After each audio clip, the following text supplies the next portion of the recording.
So while I was in the education lane, there was that engineering adventure, right? Just wanting to experiment with education and see what it can become and all of that. So yeah, that was how I entered the education space.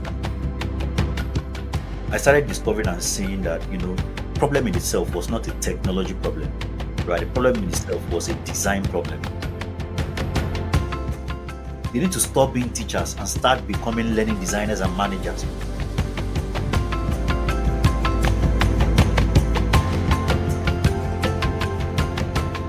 Welcome to this episode of Peel. On this podcast, we're peeling back on the inspiring stories within education and unveiling the future that is possible. We are telling the stories of those who make great things happen.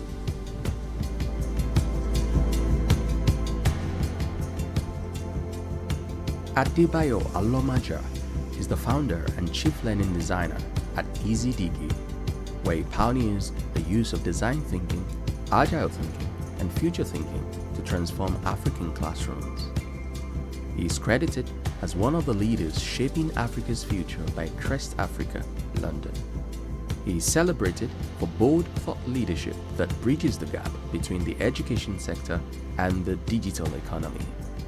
He has served as the Deputy CEO at Gridley and continues to lead a rebirth of learning systems, equipping educators, schools, and learners to thrive in a rapidly changing world.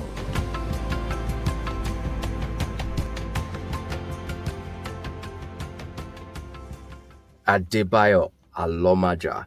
I've said to myself that I'm going to confirm very clearly how to pronounce your surname, because I don't want to be the one who goes on record for being the slaughterer of people's names. So please, can you please tell us what your name is, especially your surname? Yeah. And then let's get right in to this conversation. Sure. I think you tried. Adebayo Alomaja. Yeah, I think you tried. You got it right. I get a trophy for that. Great.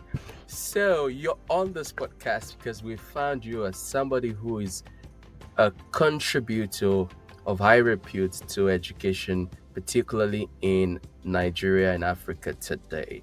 That's exciting for us because we pride ourselves in being able to have conversations with people who are not only contributing, but I think in the future. And maybe I need to also say that this is not just about talking about people who do certain kind of things in education, but talking to everybody in the space, because we understand that everybody has a contribution to make, down to the active classroom teacher. And we think that a lot more needs to be done in letting these people's voices be heard, because they are shaping the lives that we call the future. So welcome again on the show. Who is Adebayo? Let's start from there. Yeah. So Adebayo is firstly an educator. Let me start from there, right? I'm an educator. Okay, one thing I used to say then is a Nigerian by birth and a global citizen by tech. At least try to use that intro, right? Yeah, I mean, by birth I'm Nigerian, just for confirmation, and I'm a global citizen by tech, because again, yeah, that's just the reality. And so very much actively in the education space, and Adebayo is someone that believes largely that education should be a transferable experience. It should translate to socioeconomic growth and development. And so everything Adebayo does is all about trying to get education in that space where that can happen.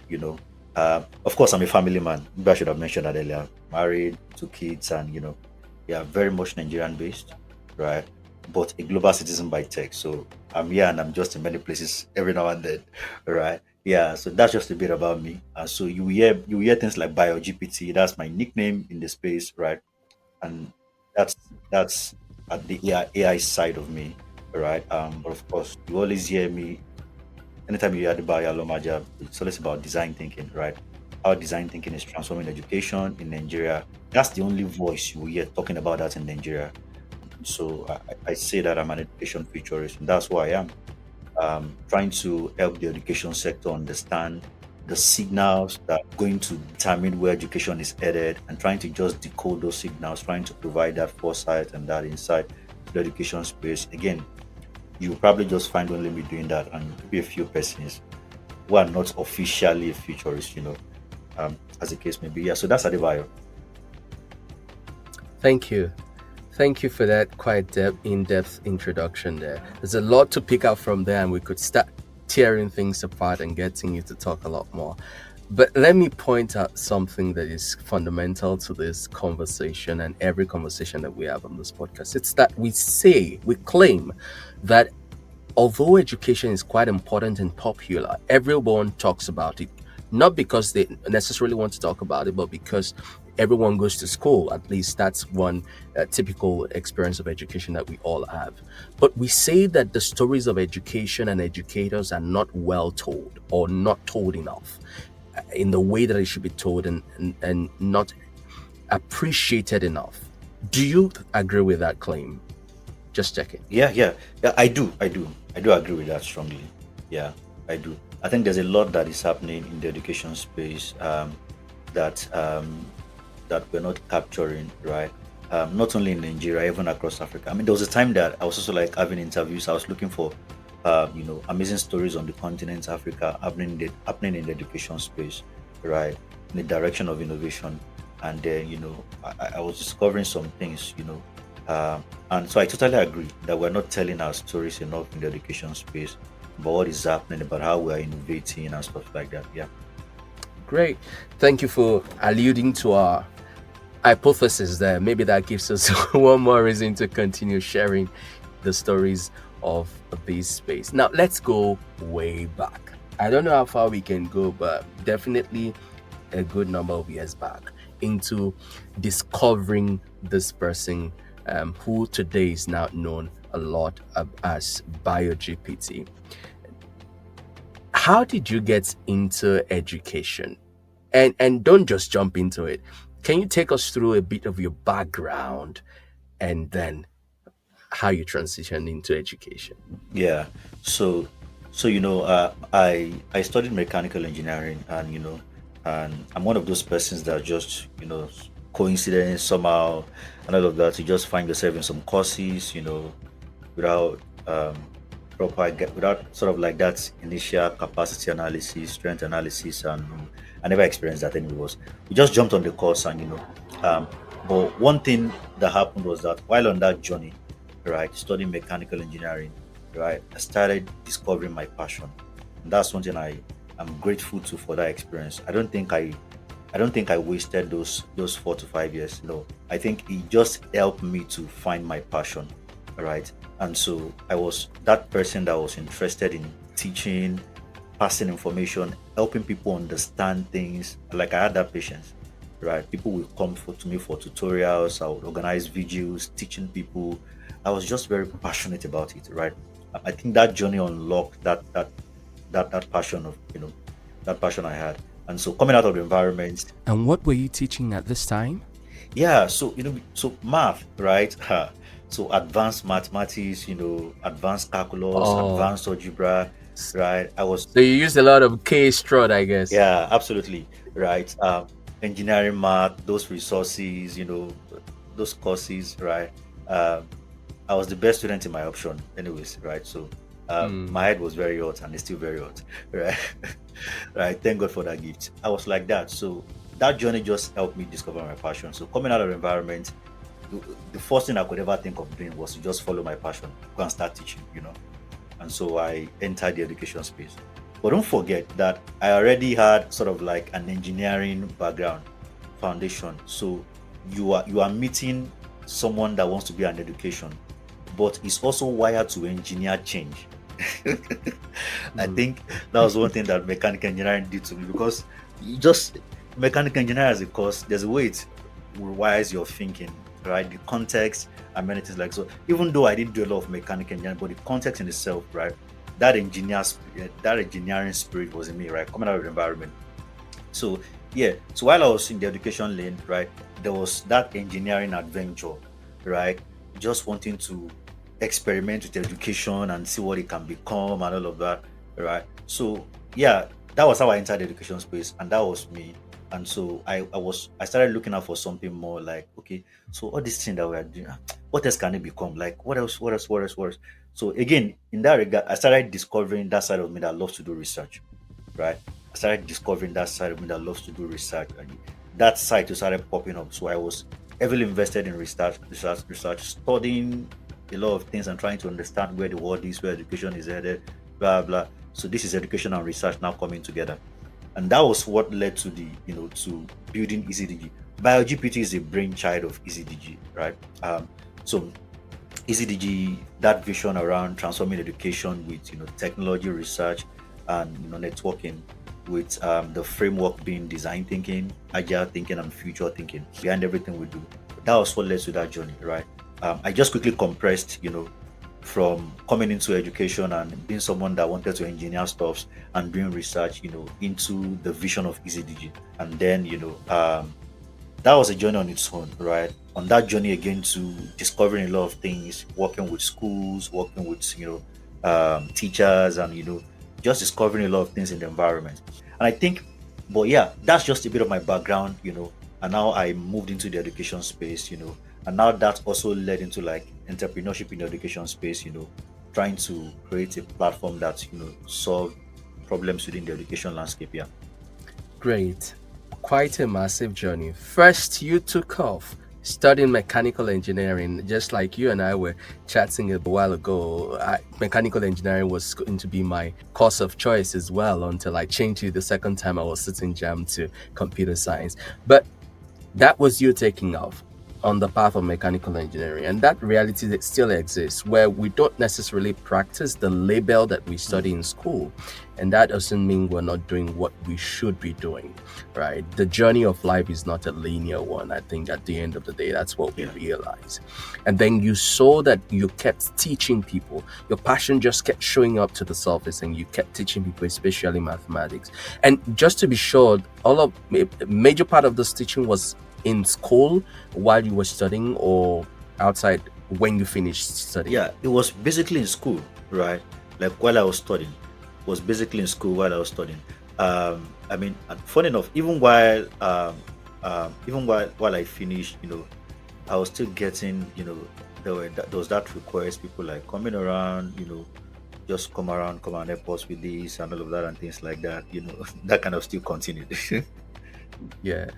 And beyond school, were you not looking to teaching a school, or did such an opportunity pull you in, or did you even attempt to get the regular kind of job working in an engineering firm and things like that? So I would say, again, I just finished, school, went for service, right? Came back from service, and I was now at that point where I was asking myself, like, what do you really want to do? Because at that point, I I knew, right, that I didn't really want to do mechanical engineering. It wasn't really like what I love doing, right? I just wasn't really interested about it like that. It wasn't what I was passionate about. So it was easy for me to just quickly lean on my passion because that was my default, right? So that was just like the entry point, the pathway into the workplace. Great. So what did you then do? Did you take a job as a teacher? Yeah. I took a job as a teacher and then started teaching math, physics, further maths, right? Again, because of my engineering foundation, those were like the core things that those hard math, right? Right. And then the journey Yeah, continued absolutely. from there. You then founded EasyDigi at some point. What led to that? You want to talk to us a bit about how you moved from being a typical teacher in a school, then transitioning to something where you're infusing technology into Yeah. teaching. So, entering the education space, right? This was me interested in, teaching, helping people learn. And this was me with an engineering background, someone that loves to engineer, right? Try to see how things can keep moving and, things can become new, right? Engineering in itself has that nature, right? So, and then also the part of me that also love to do research, right? And so because of that, right, I started seeing a lot of things that were not currently in the system, right? That were not currently in the system. I started discovering a lot of things with education. I'm like, So if these things are possible, why don't we have it? Why is it not the norm in this environment? So I knew that it was time to engineer something new. I knew that it was time to, build something new. So that was how the transition happened for me. For me, I really wanted to see what it could look like. And that was how we started. I started moving gradually in that regard. And there was this experience I had with a boy on LinkedIn. I like to tell the story.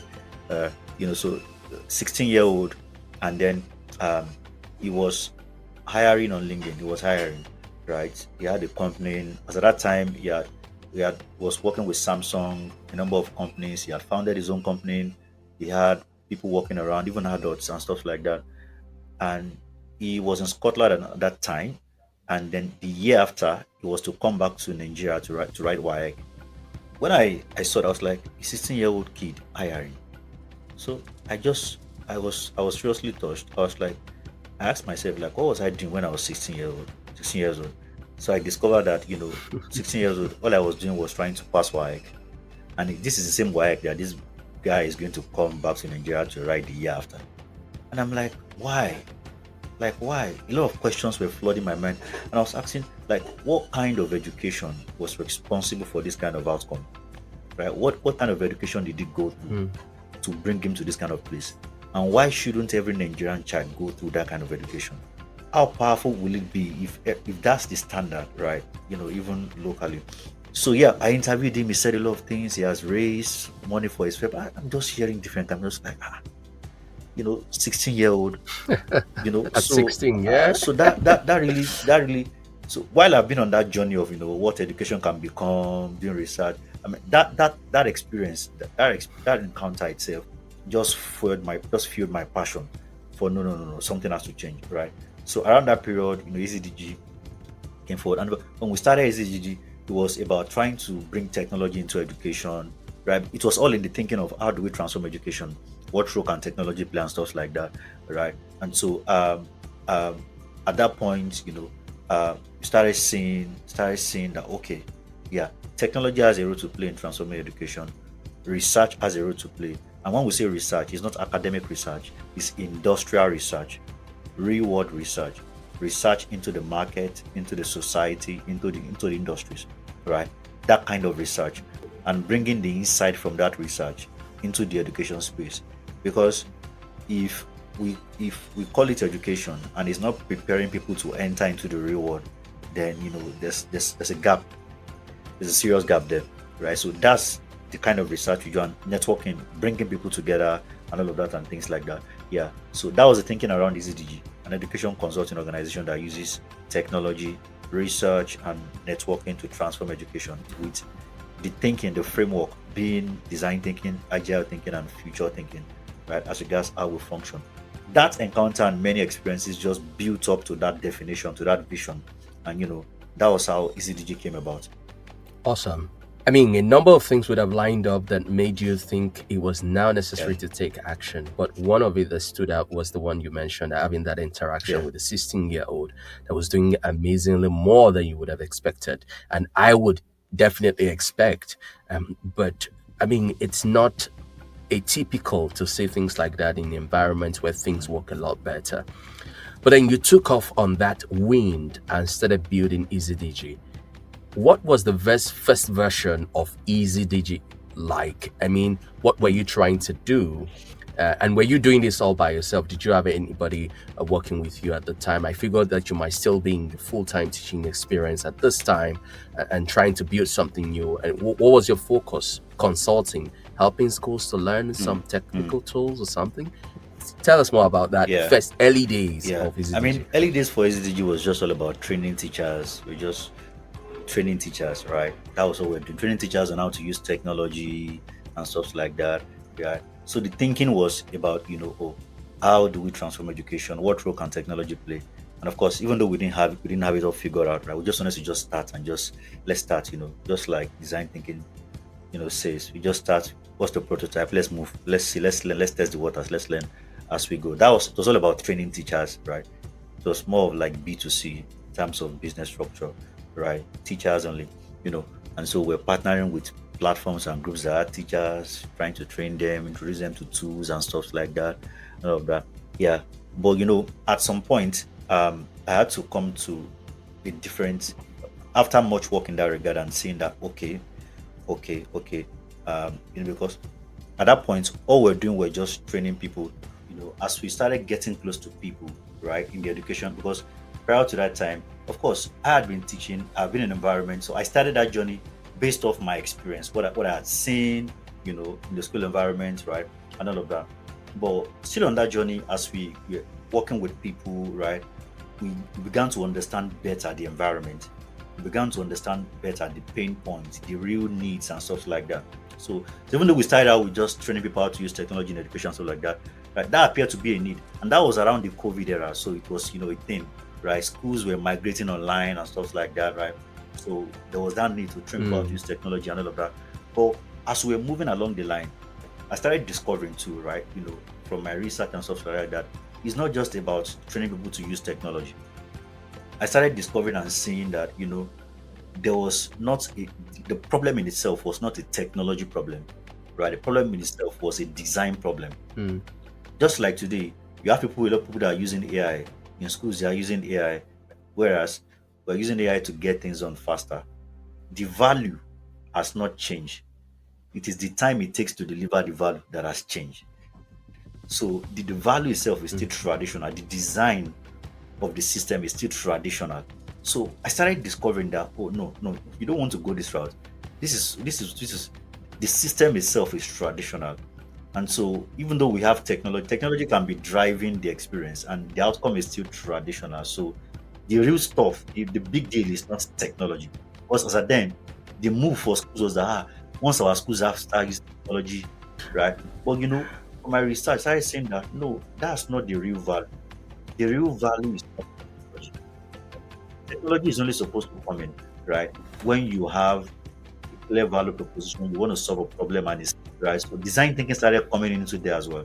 Because design thinking starts with empathy. So if we are really educating these kids and they are going into the society, what are the things they need to know that they need to have?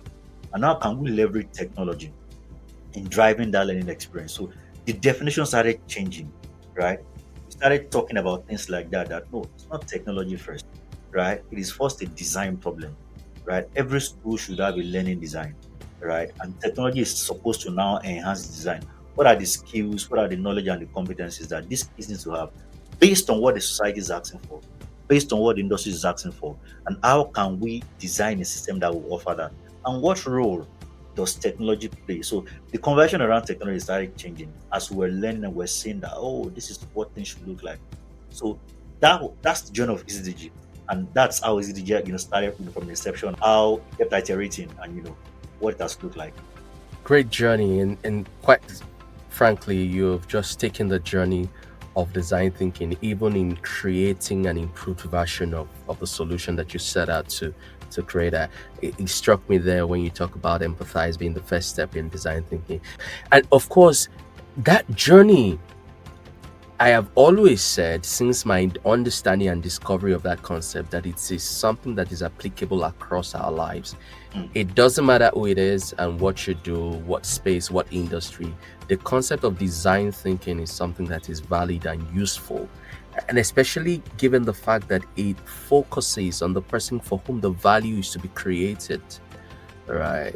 And we'll talk more about how you then progressed on that journey. But let's understand the space that you were dealing with a bit by my asking this question.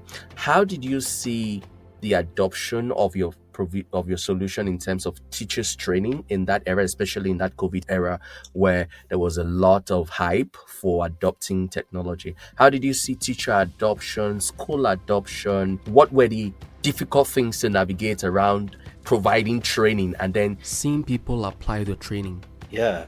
I think one of the things that I would say I didn't know then when we started, and that I now know, because again, there's a business side to this thing, right? We say that there are different kind of, when it comes to product adoption or even the adoption of any service, there are different kind of layers of people. That we have the innovators, we have the early adopters, we have the early minorities. I think there are 5 categories like that that just describe the different kind of when it comes to adoption, right? And that just also helps you understand the fact that one, Yeah. not everybody is your customer. From the business perspective, you have your customer persona, the people you are trying to. I think setting out, we didn't really understand all those things, and it was more about, okay, let's just go into the system, let's just go right. Mm. So I think there was that struggle, as regards lack of clarity. Yeah, even though we got attention, we were able to partner with platforms that had teachers, and just little by little, the numbers started increasing, 100 above 100 people that we are trained into 200 and stuff like that. Yeah, but this kind of business approach, trying to understand who your target is, and then in terms of marketing and designing a structured program for people like that, and going for the innovators and the early adopters. That understanding wasn't there, so we just started out. So we tried, based on our knowledge, just tried to do what we could, just to keep. We had quite a number of teachers we individually trained, and partnership, and then we stayed, and I think at some point we then now pivoted from B2C to B2B. This time around, we started approaching schools. So we now figured out, okay, what if we move to schools, because that was looking even better, because teachers, because of how much they're earning and stuff like that, right? So it might be easier for us to for schools to subscribe. So we started thinking again, right? So it was a journey of growth for me, all right? Growth in the business world, and growth in user experience, growth in market research, and understanding the market and stuff like that. Yeah, so we pivoted into schools, and then we got a number of schools like that. I think about 10 thereabout, you know, that embrace. So we created a program, right? Like a program, a full-blown training program, right? Packaging ourselves as virtual learning managers, and training that they have to go through. Yeah, interesting days. I remember then I used this Google sites to create like a learning management sort of, right, modules, the training ad modules, right? We could share with teachers, and and they could go through the module and the training from anywhere. And then we're also training them to also create Google sites instead of using lesson note and stuff like that. So we're training them to use Google sites for, so they could have everything they were teaching for the whole term on the Google site, and then they could share with their learners. They can learn everywhere. So yeah, we're bringing in technology and research around technology. Our learning was happening differently in the global space into the local learning environment, right? It made sense, right? It was some sort of value, and I think that was a good place for us, right? Yeah. So even though we have moved beyond just that level, but of course, part of what we promote deeply within our community, we talked about, is the idea of self-paced learning, right? That learning is mobile. Learning is not tied to a place called classroom, right? It is wrong for learning. Part of how you know that a system is traditional is that Mm. if learning is tied to a place, any school right now where learning happens in the classroom when the teacher shows up, right? That's still a traditional model. That learning is mobile today in the real world, right? Learning happens anywhere, anytime, any day. And what that unconsciously does for the learners is that it creates a mindset where they do not start learning until there's an adult that drives them. So it's more teacher driven. It's more teacher led. So you have people that have gone through that kind of system. So where and that's Mm. those are the traditional issues we're talking about, right? So even up to university level, you see adults that cannot sit down to learn, just sit down to, you won't blame them. It's a system they have gone through, and that's a traditional system, right? Because learning only starts when somebody stands before a classroom, introduces a topic. Why should that happen, right? And how can technology solve that problem? You see what I'm talking about? So those are the traditional problems that we're seeing, that no, people should be able to learn. If the world they are going into will require that they need to be adaptable, that they can learn without being pushed. In the real world, when we are dealing with issues, we don't need an exam to push us to go and say no. We have to be ahead of things. We are learning what's going on in the market. We're just coming from the real world and coming to the classroom, right? That was the thing for us. That was the thing for us, right? So seeing the difference in terms of learning designs and experiences, and we're like, even teachers, where they are functioning, teachers, we need to revamp teacher. There has to be a change in how teachers think about the job. There has to be a change in what they need to stop being teachers and start becoming learning designers and managers, right? Because yes, yes. So those were the innovations that we brought into the education system in Nigeria, right? And that we're still doing right now actively, right? Trying to bring that change, right? In a bit of trying to just close the gap between school, the society, and the workplace, right? So that was the movement, right? And that was like the transition, and I would just kept moving. Awesome.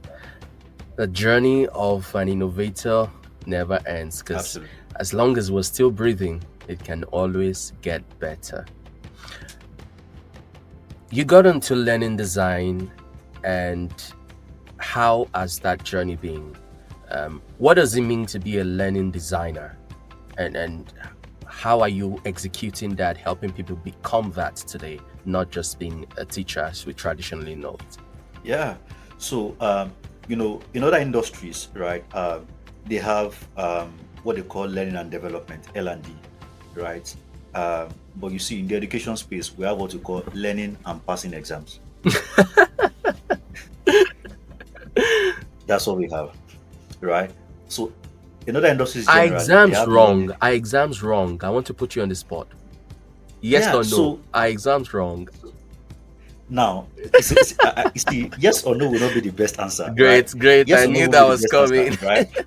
Yeah. So, but of course, we should talk about it, right? So, learning and development, right? Which means that whatever people are learning, first of all, the reason for the L and D sort of is because there are skills, right? There are knowledge gaps and there are skills gap, competencies gap that people need to have to move the company forward, to help the company achieve its goals, right? Organizational goals, right? L&D is drawn from that perspective. The company has an organizational goal.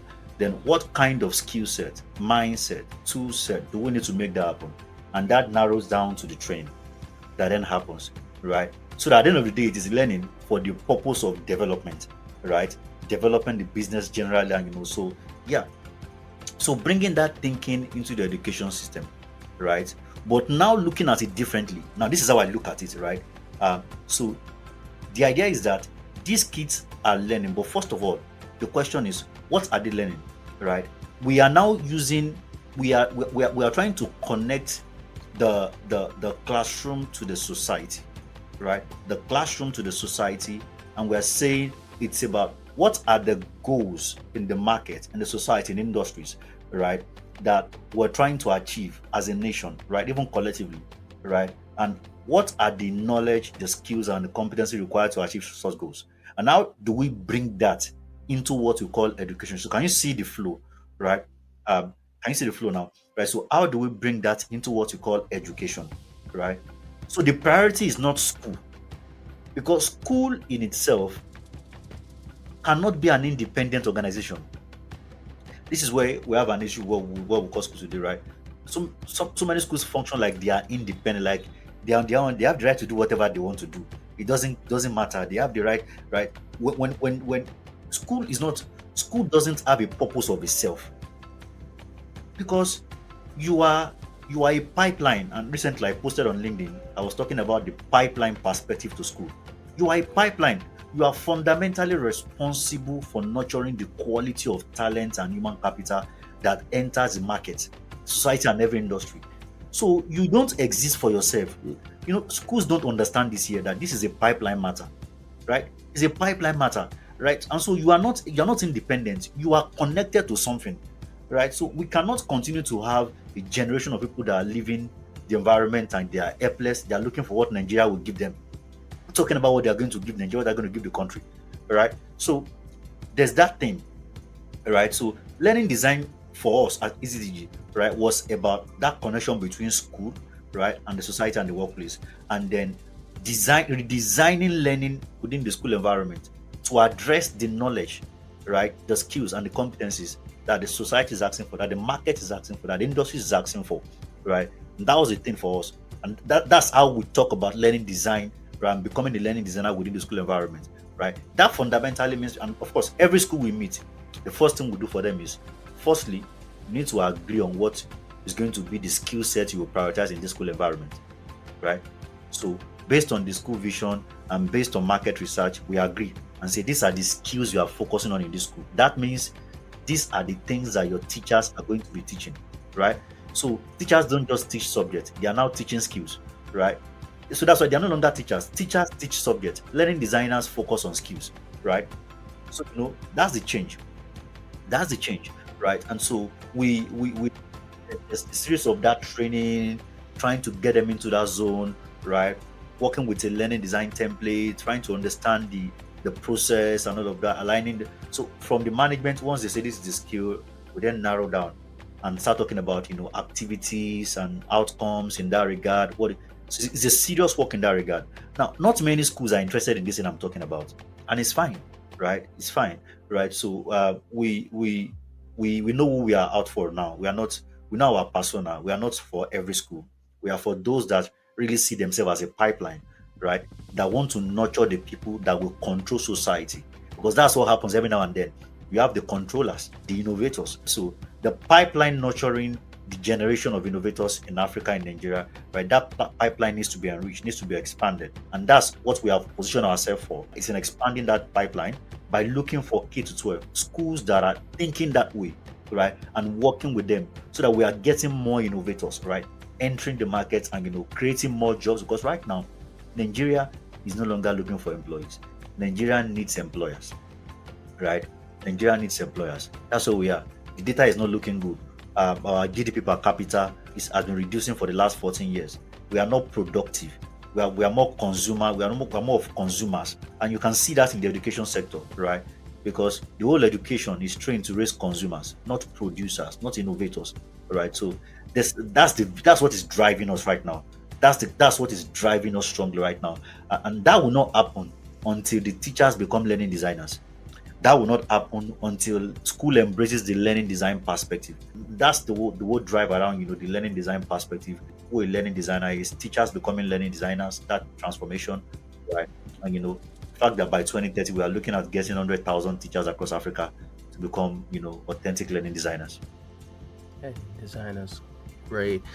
It's impressive, the identification of the contributors in this entire journey.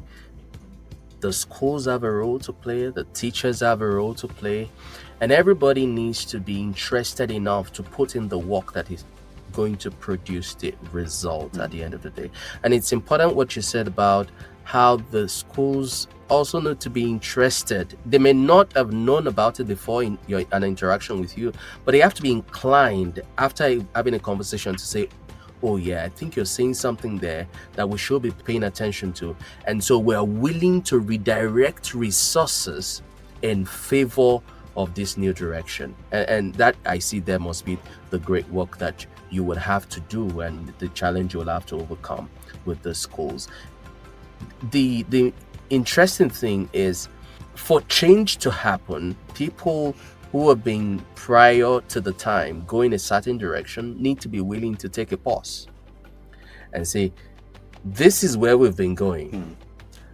But all we will produce going this direction are students who at best have A's in an exam. Yeah. But may not be a fit for society. Absolutely. Right? And so you're coming in to say, you know what? 10 years, 15 years down the line, the students you produce will be great graduates with certificates that read A, but will be doing nothing really worthwhile in society. Absolutely. And schools are willing enough to look into that future and say, we're not satisfied with just producing A's. WAEC is great, but that won't be the capstone for measuring our function or usefulness. We want to really produce the people. And it's on that note that they become partners with what you're doing and willing to then redirect resources. And I'm saying all of this just to articulate the responsibility also on the side of schools and teachers, and the importance of their seeing the vision that you're casting for the future. And quite a great goal there of 100,000 learning designers. I hope that one way or the other, our conversations can be contributing to that goal and desire as well. Now let's look at what more you have done within the space of education and leveraging technology. So this is definitely one thing that you're quite driven about right now, developing learning designers or transforming teachers from just teaching subjects to doing more than that. Artificial intelligence. I know that this is a hot topic, not only in the world, but also in your space, this Mm, is something that you're very much keen about. It's been like a wind that has swept our world. You cannot go a day now, maybe that's too long. You cannot go 2 hours without seeing something that has to do with artificial intelligence rather. But that's something that you have not stayed on the backside on. You have decided to take a front step, to stay in front of the room and drive that conversation from the Nigerian African perspective. Tell us a bit about that. How has that journey been, and what have you found to be something worthwhile there? yeah. So I think talking about AI, of course, AI is not really new. It's been around for more than a decade. Um, yeah, I remember reading about the first AI boom in the 80s, right? And just speaking to how far it has come and how much it has grown. When people look at the breakthrough, that it's not a sudden breakthrough. This is a product of machine learning for more than 2 decades, right? This way back as far as the internet has ever existed, right? So in the education space, one of the challenges that I've seen is the fact that anytime we bring an innovation into the education space, we usually reduce it to use cases Mm, based on our environment, and so we disconnect ourselves from the fullness, right? From the fullness of the power of that innovation, right? Just like if you ask anybody in the education space, AI, what they will tell you is, lesson plan. I can easily generate lesson plan. I can easily create question and just kind of use cases, right? And mm. so seeing it as a tool, and so they miss the narrative. Again, you then And now and this speaks to the consumer thing you were talking about, being absolutely, consumer oriented, yeah? absolutely being consumer oriented. Absolutely, that's the thing, right? And what bothers me is that you see, as a teacher, if you are a consumer cannot nurture a producer. It's never going to happen. It's never going to happen, right? Which is why we're running a design thinking program where we are training teachers to become creators, right? Teachers are now building Mm, applications for their classrooms and things like that because they need to become creators. They need to understand the process, right? And so what you will see is that they tell you about use cases, this, that, that, right? And in the education space, we are largely missing the moment, right? Because we are viewing it as another tool to help us continue the traditional work, right? So the value is still the same. It's just that how long it takes to offer the value has been shortened, but the value is still the same, right? You see the traditional problem we're talking about, so it's still there, right? So it's a big mistake that we have seen because for us at EasyDG, like I told you, the framework behind everything we do is design thinking, right? Is to start with empathy. What is the problem here, right? And so we always start from that point. What is the problem in the system, right? Now, in this era, we have seen that the problem is this thing I'm talking about right now, right? Not properly understanding the power and purpose of AI, and because AI in itself is revolutionary, right? It's revolutionary, right? It is not a tool to use to get things done, right? It is an environment to first seek to understand, right? It's not a tool to start getting to know. It's a new environment that you must first seek to understand, to learn from, mm, right? Like I've been saying, for me, I have 3 tutors in 2025, and they are LinkedIn, Instagram, and ChatGPT. Those are my tutors, right? I don't use ChatGPT to get things done, right? I use ChatGPT to learn how to get things done, right? Because this is the wisdom, I call it the wisdom fusion, right? The wisdom fusion, right? The fusion of the wisdom of the global north and the wisdom of the global south has come together into a single platform that you call generative AI, right? So it went from predictive AI to generative AI, which is what we are very much familiar with in the education space today, right? The ChatGPT, the Claude, the Grok, the Copilot, and those tools, right? That we are actively using largely in the education space, right? But that in itself, we still don't understand what it is, right? It is the combination of the intelligence of the entire human race has ever lived, as far as the internet ever existed. So people engage with these tools, asking minimal questions, asking lower order questions. Help me do this, help me do that. not having the big conversation. How do I raise the smartest kid in Africa? I expect that that's the kind of questions that teachers are asking ChatGPT, right? So the revolution that AI can offer within the education space, we have not touched 0.1% of it yet because we are asking the wrong question. Because the perspective we have about AI, right, is that it's a tool to get things done. So we are still in the traditional cage in terms of value, right? What value can education deliver, right?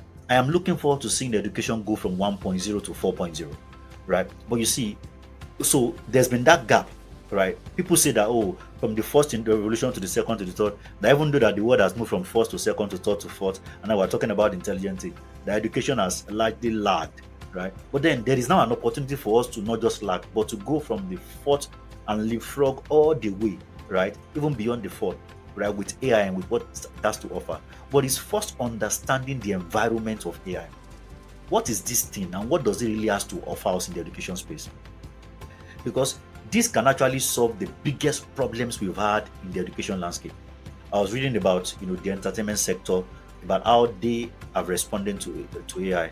So this year in September they had this festival, NIFE, Nigerian Institute of something around artificial intelligence, right? Naive, yeah. So Nollywood has embraced AI, and they had a festival that was focused on AI created movies. That happened in September, right? And so they were saying that, oh, how they are leveraging AI is to enhance their creativity and storytelling, right?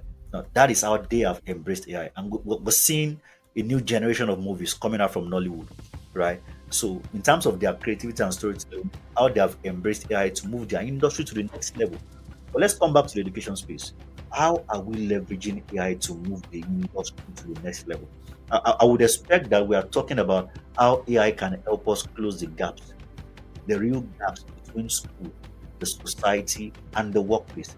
How can AI help us to close that knowledge gap, those skills gap, and those competency gaps? Right? So I think that the AI conversation, because what you will find mostly, right there, and of course there are a lot of tools out there, right? And that was why I did BioGPT, you know, and I single-handedly built it. I was talking to some guys and they were just wasting my time. And I'm like, with what I understand about AI today, you guys are wasting my time. Do you know what is going on? Right? You see, prior to that time, I knew nothing about front end or back end or all those things, right? Again, I was tutored by ChatGPT, right? From building the front end, right, to building the suitable back end and what was the requirement, right? I was tutored by ChatGPT, right? Very functional, right? Payment integrated and a number of things integrated. All those things I was tutored by ChatGPT. And that was how I put BioGPT. And we have hundreds of teachers who are currently using it right now. So we should be asking ourselves that kind of question. So the transformative power of AI in the education space, I believe that we have not crashed the surface yet. We have not even touched 1% of it yet, right? Because we are focusing on how it can help us get things done faster, whilst the value still remains very traditional, right? So this will be the first thing I would like to say about AI in education and about where it is right now. Not only in Nigeria, globally, there's that problem. You've shown to us the problem. Let's talk about the solution. Yeah, and in talking about the solution, perhaps there are different sides you want to look at it from, but I would just ask a direct question to tell us about BioGPT. Maybe that can be like a way to have an heads on what the solution is. Yeah, absolutely, absolutely. So BioGPT is a design thinking tool for teachers. So we are saying that for us, we started asking ourselves, right, how do we build an AI strategy? So looking at the fact that AI is transforming every industry, so how do we build, like every school should be asking that question, like how do they build an AI strategy? That conversion is very important.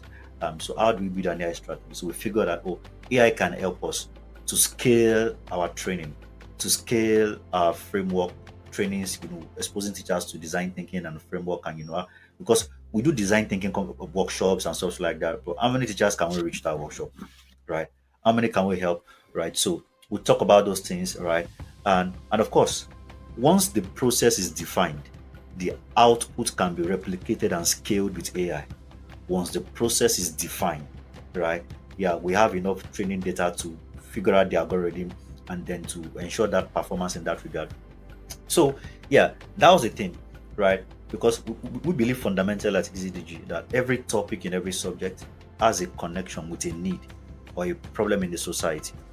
So when you see us training people, or teachers, schools, or we're training them, like we talk about the learning design perspective, they are designing learning differently. So it is first, what is the connection between this topic and a need or a problem in the society? Because we want to nurture learners that can empathize, right? So they are seeing that this topic we are doing in math is connected to a problem in Google right now, is connected to a problem in, this company right now, in this country right now. So their perspective about what they are learning is not just because the generation of learners we have today, they want to know why you are teaching them this thing you are teaching them. Because just the same way in the world of user experience, perception matters. Right? You see, this. So there's a perception problem right now in the K to 12 space, right? How learners perceive what they are being offered. It's very sad that in the education space, right, this understanding is missing from a user experience perspective, right? It's not about we are delivering, we are teaching. It's about what is the perception of your users, of the students, on what you are giving them. How do they perceive it? What you are doing is what they can go and read up online. You stand before the classroom, you're trying to explain stuff and this, and they know that they can actually open YouTube, read a video. Well, they can even use ChatGPT now to explain something to them. Yeah. So right now, there's a perception issue, right? And what is following that is that we are seeing a serious disconnect between teacher to student relationship. There's a serious disconnect, right? It's happening globally, right? Yes, I'm talking about the solutions. There's a serious teacher to student disconnect, right? And it's happening globally because of that perception problem. Very technical, but there's a perception problem. So if we do not reorganize our learning experiences to offer an elevated value, we have kids that come to school, but they are not interested. So it takes design thinking to even recognize this, which is why we are now bringing design thinking to education communities. Now, this is what the problem is. We need to design for the users, not for ourselves. We need to focus on the users first. Understand that there is how they perceive this thing we are giving them. So in the school, they don't think that way. It's not conventional. That's not the thinking. So we are bringing that thinking into the school environment, and that's the beginning of the solution. That we are getting, and that's why we talk about our design thinking. That's the biggest thing we are offering the education sector right now. Is our design thinking program, exposing them to this thinking, helping them to understand the fact that it's not just about you have 3 months in a term, you have a scheme of work, you have what you want to teach. Forget about that, right? You have to understand that there is first a perception problem, and we need to redesign our learning experiences and the content, yeah, so that our learners today can be interested in learning. So what happens with BayoGPT is that it does that work of designing an experience end to end. First of all, by showing how the topic in question is connected to a need or a problem, because it is serious work for teachers, right? Not many teachers are creative. And the problem right now is even that ChatGPT and these tools, they are reducing the creativity of teachers because teachers, their thinking time is reducing.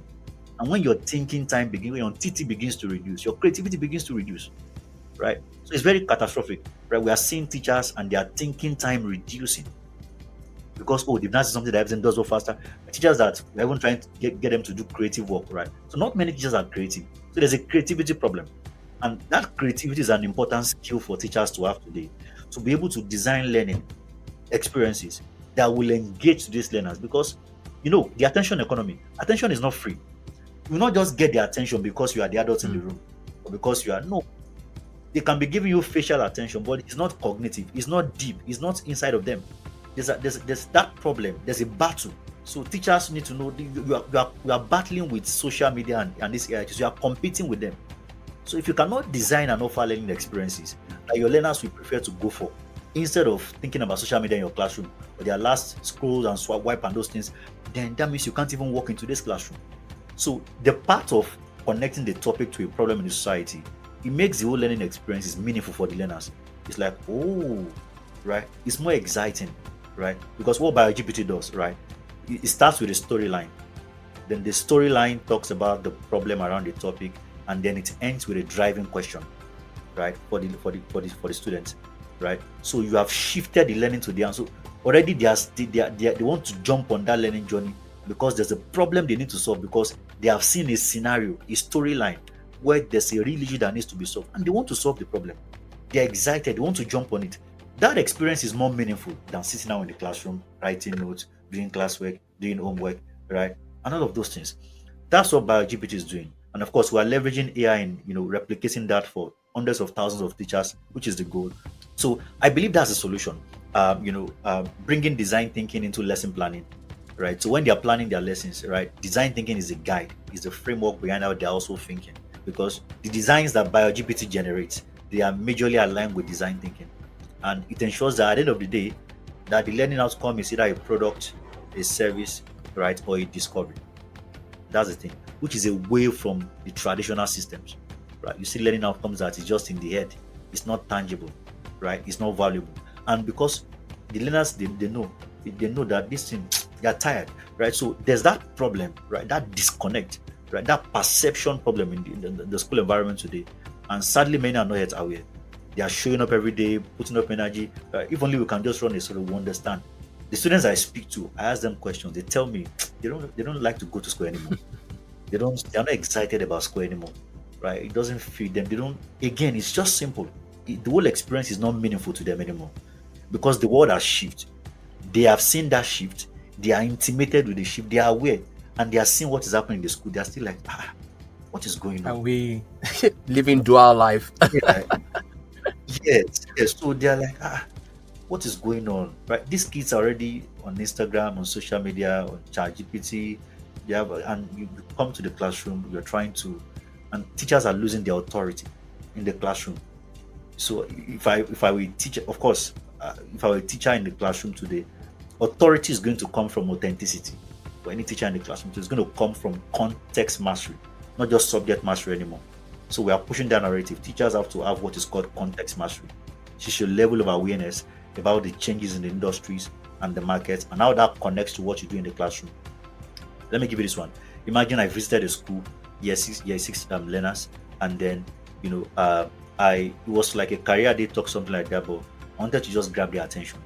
So I said, "Oh, let's build an app." That was the first thing I said. So what I did was to connect adjective as a topic to AI-powered app development, right? So I was going to connect adjective as a topic to AI-powered app development, right?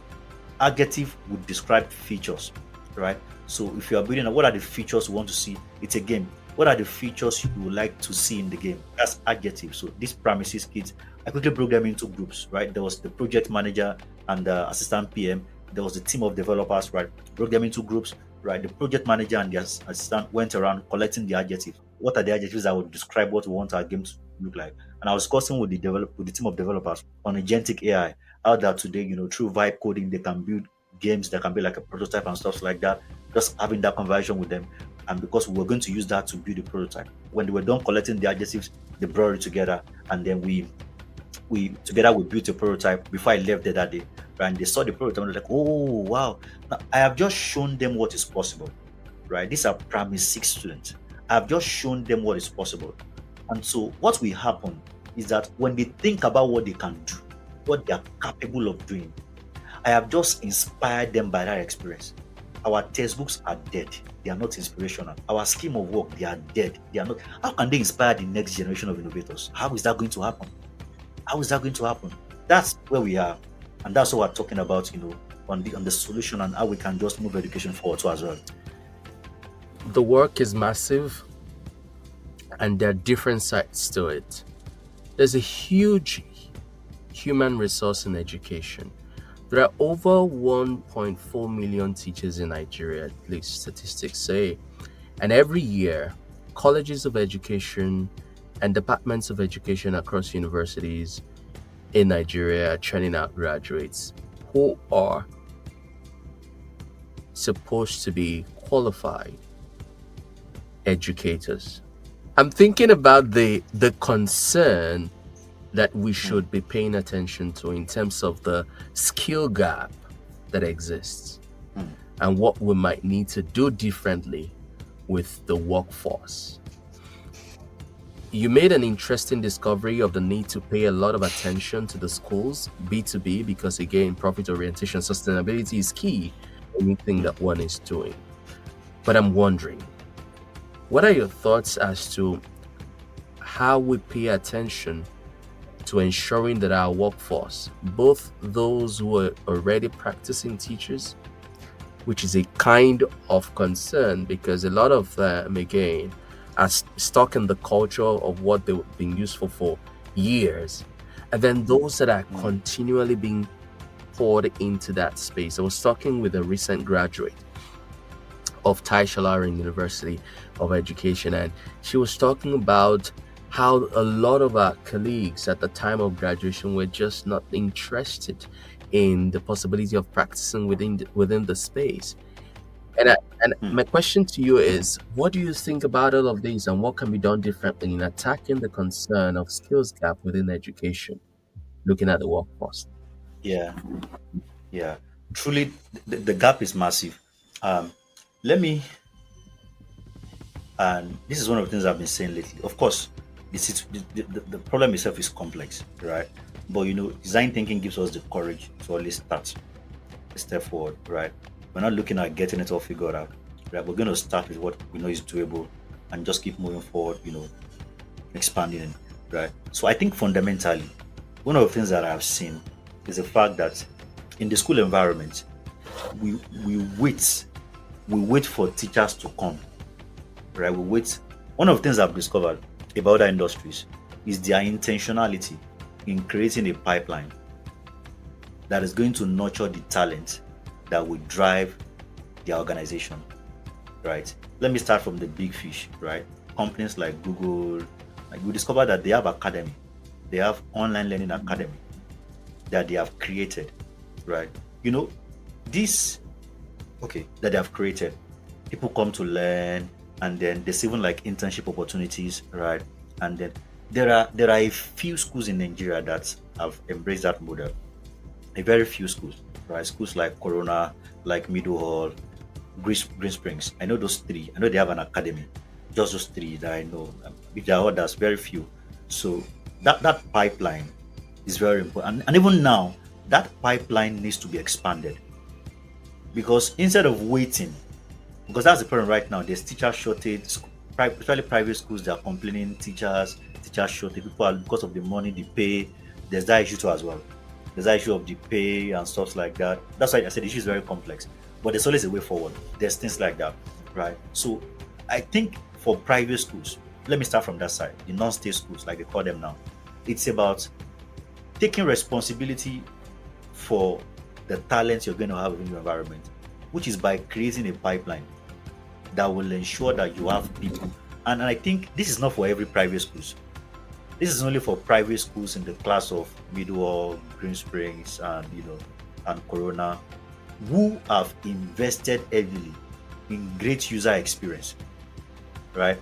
So I think we're going to have a next generation of those kind of schools who have invested heavily in. If you know that in the last 5 to 10 years, you have invested heavily in innovation, you have done a great job in that regard. Then you need to convert that whole experience to an academy that will nurture the kind of talents you want in the environment. And then you can approach schools for partnership, right? You can approach schools for partnership, right? Private schools today can partner with, College of Education and stuff and things like that. That partnership is very possible. And so if they create like an academy and students from this College of Education are invited to the school environment and they do like a 2 or 3 days program, and these students go through their program and they are seeing what they are learning. They are saying that wow, this is how to teach in the classroom today. These are the dynamics and stuff like that, right? They are going to be very interested, and they are learning that beyond this, there is an opportunity for you to work here, right? And of course, you're going to get a good pay, right? So I don't want to talk about the whole landscape. There's a portion of the landscape that can easily solve this problem, and that's what I'm trying to speak to right now. So we have schools in that category who can create this kind of pipeline, who can partner with schools, College of Education and stuff like that, who can bring in people into that pipeline, go through their programs, and then make it easy for them to get teachers into the environment. I think for the Gen Zs, right, is the fact that they are not seeing that what they are seeing about the profession is not inviting enough, right? So these schools that have the right value and the right environment, they need to go and show themselves and not start waiting for people to come. They need to go and show and say, see, this is a good environment for you and your career. You are going to love teaching as a job. because of course they have done the work of investing in the space in the last 5 years. They have plugged in money, they have done them. So I think those kind of people should not be complaining right now. It's about partnership and opening up that pipeline so that they can easily get teachers in the environment. Yeah, so that's category A. So let's now talk about the other categories. Those ones are for the what do we call them again? The ones who take up the innovation, the early adopters. Yeah. Exactly, the early adopters powerful, right? So what we're talking about. So that thinking is going to be very, very important in how we discuss education problems, because there can never be a one size fits all. Exactly. So that's one thing I've just Exactly. discovered. There can never Just be a like one just size like fits we all to solve traditionally say, education all problem. fingers are not equal. We're not all at the same level, so Exactly. we can't do the same thing. Exactly. So we need to. Every school needs to find their level and find the solution for their problem at their level, right? So, and for me, I want to work with schools in that level, right? Schools that are innovators and early adopters, because, and it's not like I'm trying to not think about equity. It's because those kind of schools, we need them to get it right on Yeah. time, so that so that they can radiate hope to the entire ecosystem, right? So I'm very interested in working with those kind of schools so that we can help them get it right on time and they can move forward, so that they can build evidence for the whole. We cannot try to catch up and stuff like that, right? Yeah. So I think that that's going to be how to think about solving this problem. Let's ask ourselves, right? Where do we start from? Because we cannot solve this problem at once, right? We need to start by focusing on schools and environment like that, right? Let's help them build this kind of pipeline that makes this work, right? And then hopefully, at the federal government Ministry of Education level, I know there's a lot of things that's happening right now as regards training. Hopefully, there can be a sense of doing the big things like teachers pay, making the job more rewarding and stuff like that, right? We can't tell how soon that can happen. We cannot influence that, but the one that we can influence, let's just focus on the ball. There are major factors like payment that is affecting teachers, So there is also the thing around the College of Education, right? What they are teaching, how they are training these teachers, right?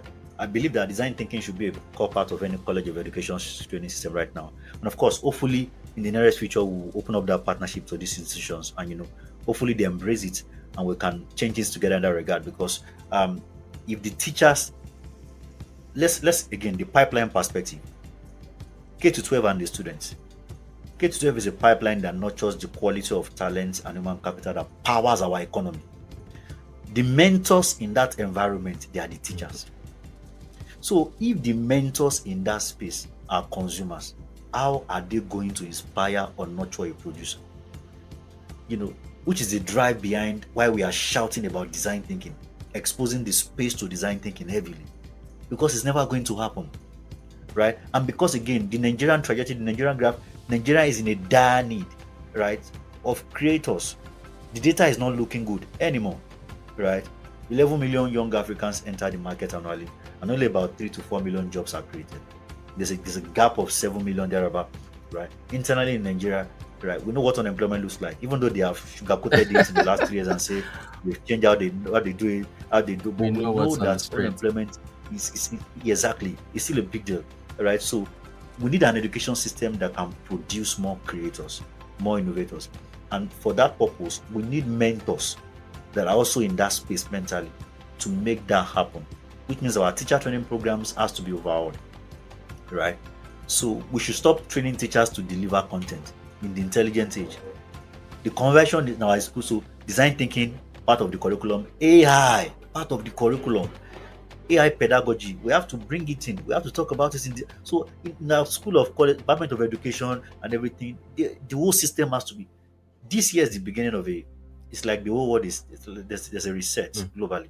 There's a reset globally. If you look at other industries, there's a lot of restructuring going on right now and everything. In the education space, we need to ask ourselves, what thing it will be? Like, what are we going to become? Right. What are we going to become? What are we going to become? The fact there are many things glaring at us, telling us that it is time for a reset. It is time to go back to the drawing board. So yeah. There's work to be done. But I clearly also agree with the hope that you continue to radiate when you talk about how the lens with which to look at every problem is design thinking, looking at how we can deliver value. And once we have our eyes on the right kind of value, then we can backtrack into the process of how we get to that. Let's go a bit into some other kinds of things that you have done. I saw earlier this year that you were appointed deputy CEO at Gradely. Gradely is one education startup that has been in the news for a couple of years. Would you want to talk to us a bit about that and what that experience has been like so far? Yeah. So I think that expired like 2 months Yeah, ago, right? so got that. Got that. Yeah, Yeah. yeah, sure. So I think Gridley is an important part of my story, right? In fact, Gridley working at Gridley also like largely supported, my ECDG vision, right? And I'm going to be forever grateful to Gridley for that and that opportunity, right? To be in that environment where you are seeing problem solving every day, you know. Yeah. So before I became the deputy CEO, I was head of growth, and so you are in the problem solving mode every day. You are in meetings, you are in teams, you are seeing design thinking in action like every day, you know. Yeah. Managing, cross team management across the product team, the sales team, the marketing team, customer success, managing everybody together and all of that, right? So I think that whole experience again just fueled my passion. Like, if this is what the workplace looks like right now, then what are we doing in education? So I like to talk about Gridley from that side of things. The fact that Gridley gave me the opportunity to be immersed in what I was passionate about. So in the last 6 years that I've been with Gridley, that's the thing with me for Gridley, right? That opportunity to be in that environment, and of course, to be given that opportunity. I remember the CEO boy, he bets on me a lot, right? He bets on me a lot, right? And I really appreciate that, man. That opportunity to get into serious problem solving mode, that has really shaped me personally in a very, very strong way. And that is why I'm very resolute about the issue of education. And I've seen what the workplace, and I keep seeing it, right? I've seen what problem solving does, which is why I shout on it, right? What we call problem solving in our schools today is not problem solving. It is paperwork. It is nothing but just paperwork. And then you talked about the issue of the exams, right? It's nothing but paperwork. There is, in the classification of problem, there is simple problems and there's complex problems, right? At best, our education system is woven around simple problems, and they are very convergent. If you're solving a simple problem, you get the answer on time. It's very convergent. It doesn't get into the core of your mental capacity. It doesn't help you unleash your mental. It's very convergent. It comes together on time, right? If the answer is no A, it's going to be B. If it's not B, it's going to be C. If it's not C, it's going to be D, right? So you cannot be in that domain, in that environment, and you are going to become an innovator. Simple problems don't produce innovators. Complex problems does. You've got to be thinking out of the box. Exactly. So complex problem is more divergent. It promotes more of divergent thinking. When you're solving a complex problem, the question is leading to a question. The goal of solving a complex problem is not to get an answer. It's not to get an answer. You know what it looks like. If you're working with teams and you are trying to brainstorm on a product that you are building, right? The goal is not for us to quickly get an answer and go and rest. Thank God we have solved the answer. We just keep iterating, the problem never ends. We keep iterating. That's what's happening in the real world. But then you come to the school environment, there's no iteration, it's conclusion. There's no iteration, it's conclusion. Let's quickly solve the answer. You Kind understand? of The same knowledge. recycling You the same understand? knowledge, no Yeah, mental rigor to say exactly. what can be Exactly, different about this So thing we've been what so teaching. that greatly really greatly immersed me in that world strongly. Right? And of course, being the deputy CEO, of course, C-suite level, being able to manage entire teams, and a lot of lesson for me, right? A lot of lesson for me, in that space. Gridley is registered in Nigeria and also registered in the UK. We expanded into the UK around 2 years ago. A lot of learning in that regard, building the platform for the UK, registering in the UK. A lot of learning curve, right? So yeah, that would just be my Gridley story if I would say. Great, great. Yeah, The future. yeah. That's one thing I'm excited about talking about. Yeah. What's So in the future? yeah. So generally, I'm going to say, so the context here is the education sector. I'm going to say firstly, right, that Nigeria, Yeah. listen to me, right, and Africa, listen to me. The future of education is options. Let me start by establishing that point. The future of education is options, right? We're going to have options, right? We're going to have different kind of education model. There is not going to be like a single model that can serve the whole continent. No, we're going to have options. And the earlier we accept that fact, the better it is for us, right? So we're going to have education in different forms. And one question we need to keep asking ourselves is what is possible? Because from the 3P model of strategic foresight, there are three lenses. There's the 3Ps: the possible, the probable, and the preferable. That something is possible doesn't mean that it is, it is probable, and neither preferable. For example, can we have flying cars in Nigeria? It's possible to have flying cars in Nigeria. Very, very possible. Very, very possible. But again, is that probable? The probability, right? Yeah, I even think it's even probable. Probability is even high. There are places in Nigeria today where, because of the landscape and what it looks like, right? There are flying cars that can move people from place to place because of the they have nice environment, they have nice roads. There are places that looks like small London in quotes, right? So they can have flying cars in it. That's actually probable. That's very, very probable.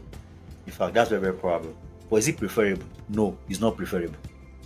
It's not preferable. Having the flying car in Nigeria is not preferable because we have a lot of big problems we have not solved. We should not be thinking about bringing flying cars into our environment. We have serious problems that we have not solved. Yeah, I mean, we are seeing companies like, I remember, forgotten the name of these guys, bringing in drones and stuff like that. Yeah, drones, good, right? Our military needs drones. We have serious insecurity problems. See what's happening in Nigeria. Let's talk about that one, right? No, so you're seeing the idea around, the future, using the 3P model of strategic foresight, just sort of like doing that co-analysis. So I'm saying that in the education space, there will be options, right? We're going to have morning schools, afternoon schools, evening schools. The only thing we have known in Nigeria is morning schools, 9 to 2, for 9 to 5 hours. But we should expect, as society evolves, we're going to have a crop, especially in urban. And when I speak about education, I might be urban bias in my analysis. Please pardon me. In what I'm describing, more urban bias, right? Because again, we cannot talk about education like it's one thing. It's not one thing. The divide is real. Let's just be honest. The divide is real, right? We have urban education, we have rural education. They are two different experiences, right? Well, that's where the issue of equity comes from. We're trying to do plenty of this, but the truth is the fact that we have two different experiences here, two different landscape here. So I might be urban bias in my analysis. So the future is going to be options. As the workplace continues to evolve, we're going to see the rise of a lot of solopreneurs. AI will give birth to a lot of solopreneurs, right? People that are working one-man people, leveraging AI to build their business. A lot of entrepreneurs, people that they are flexible, right? Regards what education can look like for them. Yeah, I've heard parents tell me things like, please, I want a school where my child can just go to school Monday to Wednesday. I don't want Monday to Friday. Yeah, I've heard different kind of parents. Oh, I just want a school. So you see what I'm talking about, right? So I believe urban bias, the future of education is going to be options. And we need to ask ourselves as regards what is possible. What is possible? And then I also believe strongly that again, education is going to be regulated by the law of demand and supply. Even though that regulation can be slow, but eventually it always catches up. Why did we bring coding and robotics into our schools in Nigeria? We didn't have that 20 years ago. There was nothing like coding and robotics in Nigerian schools 20 years ago. It's because of the law of demand and supply. Even though it's still, but right now, that's even no longer is something special. It's no longer a superpower. It's not a big deal anymore. Right? The question we want to ask ourselves is, what is the next thing we need to bring in? Now it's AI. It's AI literacy into our systems and stuff like that. The law of demand and supply will continue to regulate education. And it's very, very important for education entrepreneurs, school owners to become agile. We need a new wave of school leaders and school leadership to take. What I'm seeing in the next 5 years is that many schools will have to shrink and lose their place in the market. So coming from a business perspective, I wrote a report lately. Or maybe mergers will happen. Maybe mergers will happen, right? Yeah, cool. I tagged the report growth stage schools. That's that tag of report, growth stage, because I come to discover that there's no how I want to talk about education that I will not bring in the business side of it, right? I mean, I led growth at Greeley for about 3 years, right? And then, but that's one thing I don't talk about online. You never see me talk about my experience leading a growth team in that kind of environment. I don't talk about it. But not until recently, I started discovering that there's a big problem in that regard right now. Many schools don't have a growth function. They don't have a growth function. Many schools. I don't think up to 10% of schools in Nigeria have a growth function. Many schools don't have a growth function. Yet they want to grow. There is no growth team. There's no growth engine. Yet they want to grow. Many schools don't do business properly, right? So I saw that gap and I was like, man, this is a serious one, you know. So I wrote that report, Grow State Schools, right? And the inspiration from that report also comes from product life cycle, right? I know you know what I'm talking about, right? Introduction to growth, to maturity, to decline, right? That cycle will eat every product and every service, including schools. But many schools don't understand that it's a reality, it's a cycle thing, right? There are schools that have started, there are some schools right now that they are big schools that if they are not careful, they will lose their place in the market. They will lose their place in the market because of what I call the school shift. This era is going to change society in many ways, right? Customers are going to start rethinking value. So it's a time for schools to go back and review their value proposition for the intelligent age. You need to have a value proposition that speaks, especially if you are serving middle class and the upper class. Is your value proposition still strong enough to capture them? Because right now, technology is no longer a differentiator. The fact that you have technology in your school, it's no longer, it is now about safety. Safety is going to become a key part of school's assignment. If you cannot keep your learners safe, you cannot train them to be safe online. If another school is doing that, you can lose your kids to that school, right? So the schools that are going to grow are schools that are suddenly considering ethics in AI, safety, learning with technology and things like that. That will be the next frontier. That will be the next frontier. Yes, we have adopted technology. Now it's about safety with technology. It's about safety with AI. It's about using AI to create value, right? Not just cheat. Because there's that thing right now. Students are using AI, blah, blah, blah. So it's only the schools that quickly review their value proposition and see, we know what is going on in the market. We have heard it and we have pivoted. Only such schools will gain the next 1 to 5 years. Because in the next 1 to 5 years, there's going to be a serious shaking in the education space. And I just hope that everyone will take this serious. There's going to be a serious shaking in the education space. And so, especially for schools that have been around for a very long time, I don't know, the thing around leadership and partnership, just trying to get your school in the shape where you have people that can drive this next kind of change is going to be very, very important. And of course, us at EZDG, we are very, very available to partner with such kind of schools. I call them the growth stage schools. Not every school will grow. That's the truth. Not every schools will grow. Not every schools can afford to have a growth function right now. Only the schools that have invested in the last 5 to 10 years in user experience, in great user experience, schools that have done that kind of job, then they should be ready for growth. Again, they are our best option of showing what is possible, so that when we do that for them, others can also follow to along the line, and the ecosystem gets more innovative and stuff like that. So when I think about the future, that's what I see happening. And then again, the intelligent age, AI has a promise of speed and a promise of productivity. What we are seeing again, as I wrap this up, is the fact that the internet era and the intelligent age, right? It took Netflix 10 years to gather 100 million users, and it took ChatGPT just 2 months to gather 100 million users. Look at the ratio, right? I mean, I was listening to Sundar Pichai a few days ago. He was talking about the fact that what took them like 2 decades to achieve is what they will now be achieved like in the next couple of years, right? Just speaking to what is happening, what's happening in that area. So there's that promise, but that is also a serious problem, because what can happen is that the society can move so fast and a lot of these change. And then again, coming back to the pipeline, we are still using education 1.0 to train people for society 4.0. That's what is going to happen. That the society will just climb, boom, everything changes. See what is happening right now, right? AI is going after white collar jobs, entry level jobs, and stuff like that, right? And companies are thinking about cutting costs. So in Nigeria, again, urban bias, companies will embrace AI in powerful ways. They want to save money. The economy is not, so companies want to save money, save costs, cut costs, and stuff like that. So we should expect that AI will start ramping all those entry level, all those. You say you study business. Why are you studying business admin? You say you study accounting. Why are you studying accounting? So I mean, there are reports that are speaking to this, things that there are jobs that are going to be on the decline by the World Economic Forum, right? There are jobs that in the next decade, if they are still existing, their span won't be for too long, right? So there are clear reports in that regard. What I'm saying is that if this thing continues at this rate, then what we are going to see is massive unemployment, economic pressure for Africa if we don't quickly seek to understand what the intelligence is all about and the requirement it places on us with respect to the quality of the talent and human capital that we are launching into the society. Because right now it has changed. I tell you, these AI models are taking exams. I take exams. They are passing it.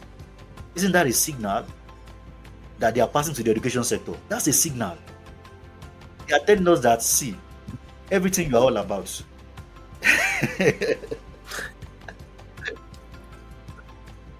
Yes, that's what I tell you. That's what, like, everything that you Right. do in 12 years, everything, this thing can now. So what is now the purpose of education? Do it. What is now, and that's what I'm talking about, the school shift. Right. The school shift. The school shift. We are due for a school shift. Urban bias again. We need to rethink what we call education. If we don't want the next decade to bring in more economic pressure to us as a continent, as a people, right? Then we have to intentionally review our pipelines right now and ensure that in terms of learning outcomes, in terms of core competencies, right, we are not driven by exam. Because the question is, are you preparing your kids to pass exam, or you are preparing them to navigate a complex society? That's my question for schools right now. Are you preparing them to pass an exam, or you are preparing them to navigate a VUCA society? We need to answer that question, because that will help us know that many things we are doing today, we are not getting it right. We need to review our learning designs. The purpose of learning has to be reviewed. It's no longer to pass exams. It's no longer to pass exams. Thank you. I think for school leaders, they would have to agree to the fact that there are the short-term goals. Yes, you still need to pass the exams because as long as the government still recognizes that and the highest institutions still recognize that, we still need to take care of that. But how do we put a Yeah. balance to So that? here's That the would be their thing, question right? here. You know, for example, right? Let's look at realistically where the world is today. I know we still have JAM and we still have WAEC, right? But one reality we need to accept is the fact that the concept of society has become disrupted. So today, we have a digital society that is globalized, that is a different environment in its own. That society is exclusive of WAEC and JAMB. Has Absolutely. no respect for WAEC and JAM. And competition is Absolutely. happening on that level globally. Yeah, absolutely. It has no respect. So today, I can go to Altiva or Hot School or Coursera or any of these platforms and learn a particular skill. And then I go and volunteer. I take up free projects, work on it, start building my portfolio gradually. I volunteer with 5 companies, 5 SMEs, build my portfolio with evidence, and then I enter the market. That's all. So again, it's still that thing that the future of education is options. So we already have that society, that digital economy, even in Nigeria, that is growing. I listened to Dr. Bosun Tijani speaking about the growth that is projected in that economy. Today, the major sectors driving Nigeria economy, there are 3: agric, trade, and ICT. Out of all the other, there are like more than 20 sectors. Those are the top sectors. You see what I'm saying? Those are the top sectors. And those sectors, by the way, the talents that are going to enter those sectors, they don't necessarily have to go through 934. So schools need to understand that the concept of society has become disrupted. So you are not just, and I usually ask schools this question. Number one, what market are you preparing your learners for? Are you preparing them for the local and global, or only local? If it's only local, fine. Continue with the WAEC and JAM and go. Even that one self, there's still disruption there. But if you are considering local and global, forget about WAEC, forget about JAM. Train them to do it. And as a matter of fact, the truth is, if we are truly raising learners that are self-directed, when a child wants to learn, you don't need to force them, right? I love this quote that says, when the learner is truly ready, the teacher will disappear. No, it's two. The first one is when the learner is ready. When the learner is ready, the teacher will show up. That's the first one. The second side is when the learner is truly ready, there won't be a need. There won't be a need. And that's the truth. Because they have come to internalize the thing. I'm not doing it for my teacher. I'm doing it because I need it. At that level, you won't be running after them. So we need to raise learners that have agency, that are self-directed. That's part of the purpose of education today. If we raise learners that have agency and self-directed, they will pass their work, they will pass their jam. They don't need to shout, they will pass it. If they want to pass it, they will. That's one thing I've discovered about this kid. If they want to pass it, they will pass it. Whatever they want to do, they will do. They will do. Right? So I think these are the issues, right? Schools understanding these realities, that we already have a society that is disrupted and there are options right now. Understand the options, be a pipeline that can serve multiple channels, that can serve multiple realities, right? I think that's how school should start thinking. The future is upon us, and the responsibility is ours to take to shape it. You have done some dissecting today. Thank you for sharing in such a candid manner. We've been so happy to have you. Thank you for coming. Yeah. Thank you for having me. Thanks a lot. And this is where we draw the curtain on today's episode of Peel, powered by Teacher. Do join us again.